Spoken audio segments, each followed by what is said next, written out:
sou a professora Rilva Munhoz e hoje trago o tema da atenção à saúde da mulher, diversidade, direitos e iniquidades.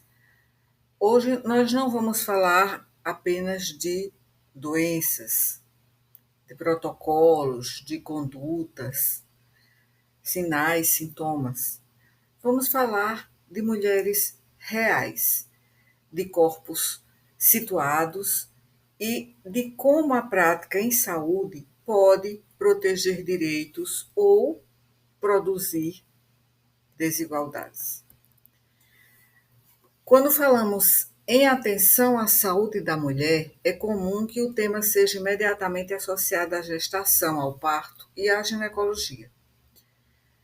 Esses campos são, sem dúvida, fundamentais, mas eles não esgotam o que significa cuidar da saúde das mulheres. Aqui neste canal tem uma live que gravamos com o professor Eduardo Sérgio Soares Souza, professor de ginecologia do nosso Centro de Ciências Médicas, que fala sobre os direitos das mulheres se eles estão assegurados. E fizemos essa live no contexto aqui da nossa disciplina de diversidade étnica e cultural na medicina. Vou deixar na descrição aqui deste vídeo. Então, a proposta deste vídeo é ampliar o olhar, é fazer perguntas que parecem simples, mas que às vezes são profundamente desestabilizadoras, no sentido de que são aspectos que muitas vezes nós, profissionais de saúde, estudantes da área da saúde, deixamos passar de forma invisibilizada. E aí eu pergunto aqui, nesse meu slide, de qual mulher estamos falando quando falamos em saúde da mulher? Historicamente, as políticas públicas e os serviços de saúde foram organizados a partir de um modelo implícito de mulher. Mulher adulta, cisgênero, branca, urbana, heterossexual, em idade reprodutiva e vinculada à família. Esse modelo, embora raramente explicitado, ele orienta protocolos, fluxos e expectativas sobre o comportamento, sobre a adesão e sobre o cuidado. Então, o problema é que a maioria das mulheres que acessam os serviços de saúde não corresponde a esse modelo.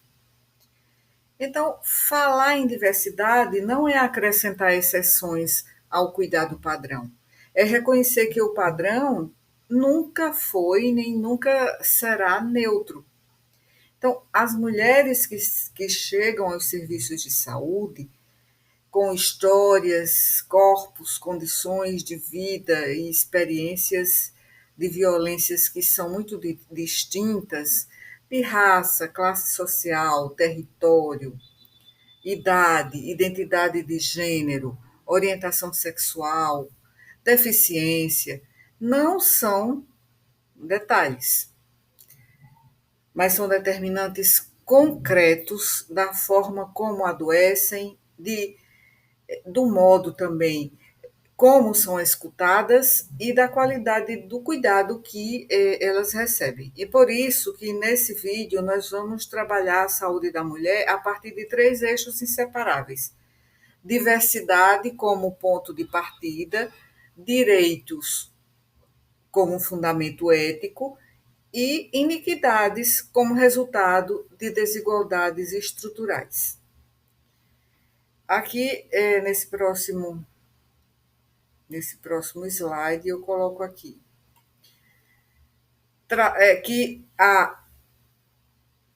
eu coloco essa contraposição: mulher, mulheres. Então, tratar todas as mulheres de forma igual não garante justiça quando as condições de vida são profundamente desiguais.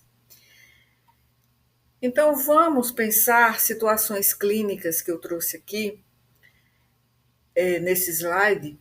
Situações clínicas são situações problemas baseadas em casos reais, em que o adoecimento e o desfecho não podem ser explicados apenas pela biologia e pela clínica vista de uma forma assim reducionista. Casos em que a ausência de políticas efetivas, as falhas do sistema, os julgamentos, que são julgamentos morais, e a invisibilização do sofrimento produzem consequências graves, inclusive mortes evitáveis. Então, eu quero convidar vocês a deslocarem o olhar do diagnóstico isolado para o contexto de vida, da igualdade formal para a equidade, da neutralidade técnica para a responsabilidade ética e social no cuidado em saúde. Então,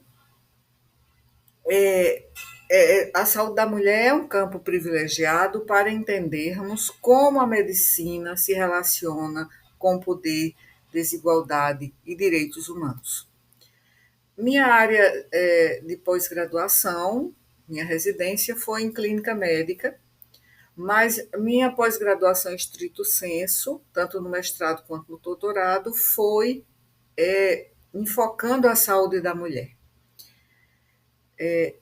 E isso gerou muitas reflexões na época da minha pós-graduação e tem gerado também muitas reflexões agora na nossa disciplina de diversidade étnica e cultural na medicina, quando a gente fala em questões, né, relacionadas à saúde da mulher. E essa reflexão ela não tem como objetivo culpabilizar profissionais. E a gente trata essa questão de forma respeitosa na nossa disciplina. Na nossa disciplina da graduação em medicina, na Universidade Federal da Paraíba, a gente vai estar tratando com futuros médicos, com estudantes de graduação que no futuro serão médicos e médicas capazes, que a gente espera que sejam capazes de reconhecer limites, de fazer escolhas mais justas e não reproduzir violências institucionais que venham ocorrendo ao longo dos anos. Então, que este vídeo nos ajude a perceber que nem todo sofrimento é patologia, que nem toda falha é individual e que nem toda desigualdade é inevitável. Então, cuidar da saúde das mulheres é também cuidar das condições que tornam esse cuidado possível ou impossível. E isso começa pelo modo como nós escutamos, como nós reconhecemos e respondemos às diferenças. Então antes de entrarmos nos casos e também nas teorias, eu deixo a pergunta que vai nos acompanhar neste vídeo.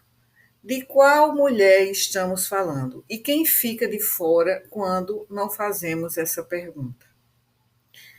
Então, e aqui eu coloco nesse slide a diversidade como ponto de partida e não como exceção, e o que muda na prática clínica quando nós falamos em mulheres no plural. Bem, isso com o objetivo de refletir sobre diversidade, equidade e iniquidades na saúde da mulher e compreender como essas dimensões atravessam a clínica, o nosso sistema único de saúde e a formação médica. Então, muitas vezes isso gera desconforto, mas o desconforto faz parte do nosso aprendizado ético. E se algo incomodar, é sinal de que nós estamos indo no caminho, talvez promissor, no sentido do desenvolvimento, nesse sentido. Então, eu tenho aqui poucos slides para favorecer a escuta, talvez um desconforto produtivo e uma reflexão ético-política, coerentes com uma pedagogia crítica e com a promoção da saúde. Então, aqui vem a pergunta: de qual mulheres estão falando? Na verdade, foi no slide anterior, de qual mulheres nós estamos falando? Quando dizemos saúde da mulher, o que é que a gente imagina? E Essa mulher tem raça, classe social, território, tem religião, tem orientação sexual, tem diversidade funcional em relação ao que é estatisticamente hegemônico, o que é mais frequente. Então, quem costuma não aparecer quando a gente fala em política de saúde da mulher? Que mulheres costumam não aparecer? Então, aí é que vem esse próximo slide, mulher versus mulheres. Então, e aí coloco perguntas problematizadoras. O que muda na prática clínica quando falamos em mulheres no plural? Por quê? Tratar todas igualmente, é sempre justo? E em que situações a igualdade pode reproduzir ou produzir injustiça? Então, aí é que a gente precisa pensar na interseccionalidade, que é uma ferramenta extremamente importante quando a gente fala em diversidade e saúde, que sempre está aqui nas nossas discussões da nossa disciplina. Então, quando os marcadores sociais se cruzam, por exemplo, como gênero, raça, classe e território se combinam para produzir adoecimento. Então, uma mulher negra e pobre vive os riscos de saúde que uma mulher branca e rica. A clínica costuma enxergar esses entrecruzamentos, então é preciso que a gente tente compreender interseccionalidade como produção de iniquidades, não como só a mera soma de fatores. Então, desigualdade não é acaso, né? A gente tem que pensar quais grupos de mulheres adoecem mais e por quê. Mortalidade materna, violência obstétrica e sofrimento psíquico são distribuídos igualmente? E essas diferenças são naturais ou socialmente produzidas? Então, quando a gente fala de qual mulher estamos falando, aí eu pensei em colocar aqui essas duas situações, né, como uma breve situação problema.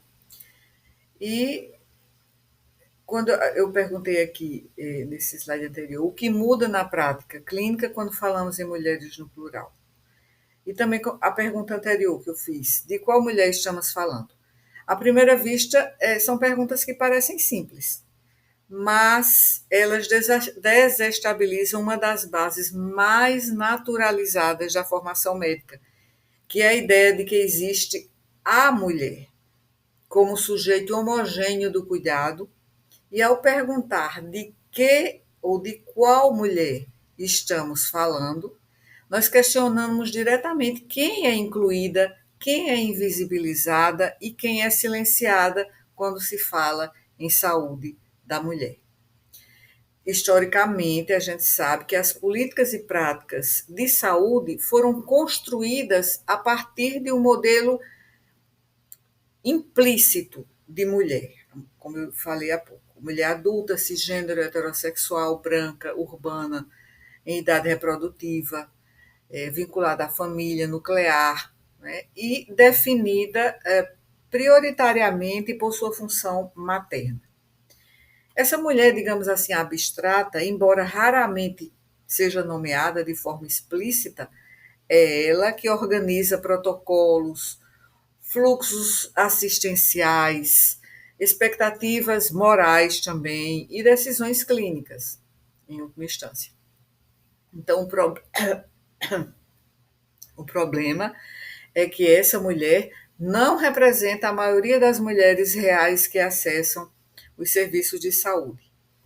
Então, passando aqui, né, da mulher abstrata para mulheres concretas, a gente pode perguntar, quando a gente pergunta, como eu fiz a pergunta há pouco, de qual mulher estamos falando, nós deslocamos o olhar da mulher universal para mulheres plurais, do corpo biológico para o corpo situado socialmente, da doença, das condições clínicas propriamente ditas, para as condições de vida e de existência. Então, falamos então de mulheres negras, indígenas, quilombolas, pobres, periféricas, rurais, idosas, adolescentes, mulheres em situação de rua, mulheres trans, lésbicas, bissexuais, mulheres com deficiência, mulheres privadas de liberdade, mulheres migrantes, trabalhadoras informais, mulheres cuidadoras. Então, cada uma dessas experiências de ser e de existir produz necessidades de saúde distintas, formas específicas de adoecer, barreiras diferenciadas de acesso e modos particulares de sofrer violência e iniquidade. Então, é preciso pensar: é gênero? Não. E gênero não é apenas biologia. Então, aquela pergunta também obriga a reconhecer que mulher não é apenas uma categoria biológica, mas uma construção social que é atravessada por relações de poder. Gênero organiza expectativas, organiza papéis, julgamentos morais e hierarquias que atravessam a clínica. Então, na prática clínica, na prática médica, isso se traduz, por exemplo, em dor feminina, que é menos valorizada, sofrimento psíquico, que é rapidamente medicalizado antes de uma escuta ativa da mulher, culpabilização moral de mulheres pobres e mães solo. No final do semestre passado, um dos grupos apresentou esse trabalho na nossa disciplina, no nosso evento que chamamos de Expo Diversus, das mães solo, e que é muito interessante e acabou redundando em um artigo que foi publicado na nossa revista Medicina e Pesquisa do Centro de Ciências Médicas da UFPB. Continuando, o silenciamento de mulheres idosas, a exclusão institucional de mulheres trans, a naturalização da violência obstétrica, isso é o que acontece no dia a dia da clínica.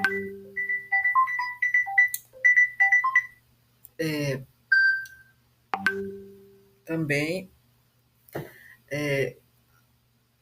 como eu disse, acontece diariamente na clínica, nas maternidades, nos hospitais. Então, perguntar de qual mulher estamos falando é perguntar quem é que é escutada, quem é desacreditada e quem precisa provar que sofre.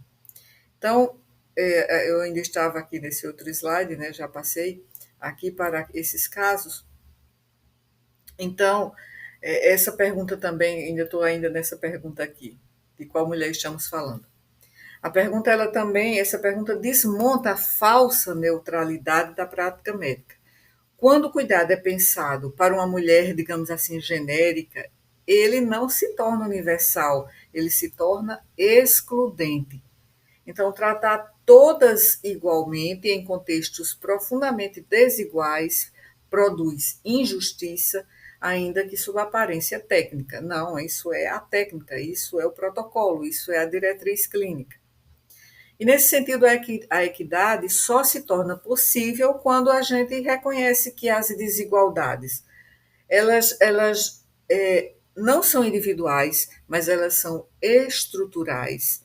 O cuidado, ele precisa ser diferenciado para ser justo, e a clínica é também um espaço de produção ou enfrentamento de iniquidades. Então, ao formular essa pergunta, de qual mulher estamos falando, nós introduzimos a saúde da mulher como campo de direitos humanos. Não se trata apenas de garantir acesso a serviços, mas de assegurar reconhecimento como sujeito de direitos, a autonomia sobre o próprio corpo, a dignidade no cuidado e a proteção contra violências institucionais. Então, a integralidade, nesse contexto, deixa de ser um princípio abstrato e passa a significar que cuidar da mulher que existe e deve estar sempre em nossa mente, e não da mulher que o sistema idealizou. Bem, então, perguntar de qual mulher estamos falando é um gesto político, ético e clínico, por que não clínico? Porque tudo tem o objetivo de que essa mulher tenha um cuidado, receba uma atenção equânime, receba uma atenção justa, né, e qualificada. Então, perguntar isso é recusar a homogeneização, é enfrentar o apagamento das diferenças e assumir que a prática participa ativamente da produção ou da redução das iniquidades em saúde. Então, essa essa pergunta inaugura aqui, nesse vídeo, um modo de olhar, de escutar e um modo também de cuidar. Então, aqui vou fazer, vou passar aqui para esse próximo slide, em que coloco essas situações problema. Bem, essas duas mulheres que coloco aqui, para mostrar que igualdade pode não significar justiça ou equidade, né, na atenção à saúde, coloca essas duas situações. Duas mulheres que aguardam uma consulta ginecológica. Ana, de 28 anos, branca, tem ensino superior e tem plano de saúde. E Joana, 28 anos, negra, tem um ensino fundamental incompleto e é usuária do SUS, exclusivamente do SUS. Ambas.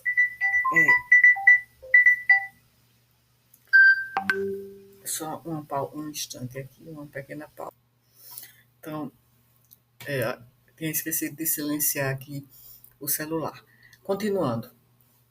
Então, essa situação. Então, nessa situação, essas duas mulheres diferentes, elas recebem a mesma orientação padrão sobre o planejamento reprodutivo.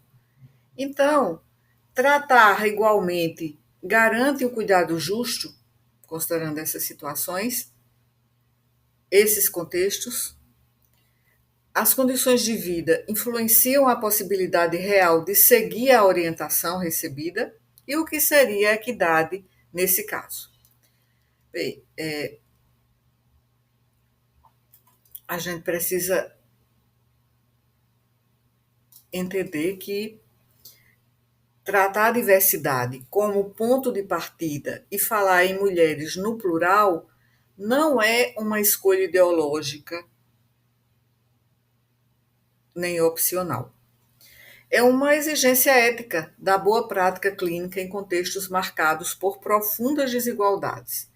Então, essa mudança não torna a medicina menos científica, ela a torna mais justa, mais responsável e mais humana. Então, temos aqui essas duas mulheres da mesma idade recebendo a mesma orientação clínica. À primeira vista, parece que é um atendimento justo, é igualdade. Mas vamos olhar com mais atenção. Ana e Joana compartilham a idade e a demanda formal que elas trazem, mas elas vivem condições sociais profundamente distintas que atravessam o cuidado recebido e, sobretudo, a possibilidade real de seguir a orientação proposta. Então, tratar igualmente vai garantir um cuidado justo nesse caso? Tratar Ana e Joana exatamente da mesma forma garante igualdade no papel, mas não garante igualdade, ou melhor, não garante igualdade, mas não garante justiça no cuidado. A prática clínica que oferece a mesma orientação sem considerar as desigualdades sociais parte de um pressuposto falso, o de que ambas dispõem das mesmas condições para transformar a orientação médica em prática. Quando a medicina trata como iguais pessoas que vivem desigualdades estruturais, vai favorecer quem já tem mais recursos, vai prejudicar quem enfrenta barreiras sociais, econômicas e institucionais, e transforma a desigualdade social em uma falha individual. Então, o cuidado aparentemente neutro aí tende a ser socialmente seletivo. E as condições de vida, como sabemos, influenciam significativamente a possibilidade real de cada uma dessas mulheres seguir a orientação. Orientar não é o mesmo que garantir a possibilidade de escolha. Sim, as condições de vida influenciam diretamente essa possibilidade de escolha. Ana, com ensino superior e plano de saúde, ela tende a compreender melhor as informações oferecidas, tende a acessar métodos contraceptivos com mais facilidade, a retornar ao serviço quando necessário, a, a negociar decisões reprodutivas com maior autonomia. Por outro lado, Joana, usuária do SUS, com menor escolaridade, pode enfrentar dificuldades de compreensão da linguagem técnica, pode enfrentar barreiras de acesso a métodos contraceptivos, pode enfrentar filas, faltas de insumos e deslocamento ou transporte difícil. E também enfrentar relações de gênero mais assimétricas. Então, e também o que eu mencionei há pouco, enfrentar também julgamentos morais implícitos no atendimento. Então, quando o serviço de saúde, o sistema de saúde, ignora essas diferenças, ele transfere para a mulher a responsabilidade por desigualdades que não são dela. Ela é culpabilizada, mas ela não é responsável pela desigualdade. Então, o que seria equidade nesse caso? Equidade seria tratar de forma diferente para reduzir desigualdades injustas. No caso de Ana e Joana, equidade significaria adequar a linguagem e o tempo da consulta às necessidades de cada uma, explorar o contexto de vida, trabalho, renda e rede de apoio, discutir métodos contraceptivos considerando acesso real e a possibilidade de sequência, de continuidade, e garantir acompanhamento mais próximo quando necessário. Então, reconhecer que algumas mulheres precisam de mais cuidado, não de menos. Então, equidade não é privilégio, equidade é resposta ética a desigualdades estruturais. Então, cuidar com equidade não rompe com a ética médica, mas aprofunda o compromisso com a justiça em saúde. Então, quando falamos em mulheres, no plural, nós entendemos que o cuidado não pode ser padronizado sem produzir injustiça, que o mesmo atendimento pode significar proteção para uma e exclusão para outra.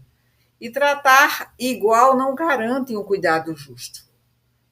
Cuidar com equidade é reconhecer que as mulheres chegam ao serviço ou aos serviços de saúde em posições sociais desiguais e que a clínica precisa responder a isso. Então, é importante que a gente compreenda que igualdade não é equidade. Então, tratar igualmente desiguais não leva à equidade. Bem, então, são questões importantes, porque falar em mulheres no plural nos obriga a abandonar a ideia de um cuidado padrão que é supostamente neutro. Cuidar com justiça exige reconhecer desigualdades e responder a elas. e que tratar igualmente não é necessariamente cuidar melhor. Cuidar com equidade é uma exigência ética da boa prática clínica. Então, essa é a situação inicial que eu queria abordar, embora haja muitas outras situações aqui que eu estou elaborando nesses diapositivos e continuarei posteriormente com outros exemplos de iniquidade em saúde e questões de gênero, né, em que o universal invisibiliza, porque políticas públicas universais elas podem não atender igualmente todas as mulheres. Políticas universais elas podem partir muitas vezes de uma ideia, uma boa ideia. Se a política é para todos, então ela é justa. Mas será que isso se confirma na realidade? As políticas universais partem do princípio da igualdade formal. Todos têm direito ao serviço que merecem, ao mesmo serviço de qualidade, ao mesmo protocolo, à mesma oferta de cuidado. Mas a igualdade formal não equivale automaticamente à justiça social. E em sociedades marcadas por profundas desigualdades de gênero, raça, classe, território, oferecer o mesmo para todas tende a beneficiar mais quem já tem melhores condições de acesso.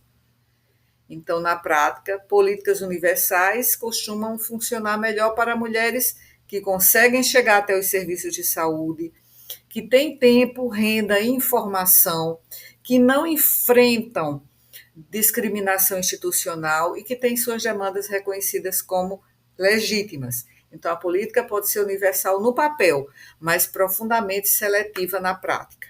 Temos um podcast, no nosso podcast Andragógica, no Spotify, em que nossos alunos eles se dividiram em dois grupos e eles realizaram um debate muito profícuo. Um grupo falando pelas mulheres e o outro falando, né, pelos formuladores e aplicadores, executores das políticas públicas para as mulheres. Então, ignorar a diversidade não torna nenhuma política neutra, pode tornar cega essa política. Então, assim, finalizo esse vídeo e depois continuarei nessa mesma linha, falando sobre de que mulher nós estamos falando, né, quando falamos na atenção à saúde da mulher. Então, continue aqui acompanhando os nossos vídeos no nosso canal do GESME, Grupo de Estudos em Semiologia e Humanidades Médicas. Eu sou a professora Rilva Munhoz, professora do Centro de Ciências Médicas da Universidade Federal da Paraíba, na disciplina de Diversidade Étnica e Cultural da Medicina e de Semiologia Médica. Então, até o próximo.